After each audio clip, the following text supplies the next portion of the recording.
जिन्नात की बहुत सारी किस्में हैं। जिन की एक किस्म जिसे गौल कहते हैं, ये बहुत खतरनाक किस्म का जिन होता है जो जंगलात में रहता है और मुख्तलिफ शक्लें बदलता रहता है। ये अक्सर रात में शक्ल बदल कर मुसाफिरों को रास्ते से भटका देता है। जिन्नात की हर किस्म ऐसी नहीं होती जो शक्लें बदल सके। जिन की एक किस्म ऐसी है जो हवा की तरह होती है और इधर उधर उड़ती फिरती है। जिन्नात की एक किस्म वल्हान नाम की होती है जो वीरान समुद्री जजीरों में रहती है। इसकी शक्ल ऐसी नज़र आती है जैसे शुतुरमुर्ग पर सवार इंसान की तरह। जिन्नात की एक किस्म का नाम है शक। ये इंसान के आधे कद के बराबर होता है और इंसानों को बनमानुस की शक्ल में नज़र आता है। ये ज़्यादातर अकेले में ज़ाहिर होते हैं।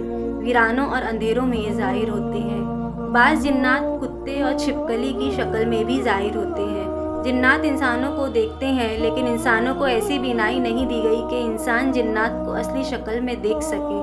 जिन्नात इंसानों और जानवरों की शक्ल इख्तियार कर लेते हैं, इसलिए वो सांपों, बिच्छुओं, ऊँटों, घोड़ों, बैलों, बकरियों, खच्चरों और गधे की शक्ल में बदलते रहते हैं। कुछ जिन के पर हैं और वो हवा में उड़ते रहते हैं।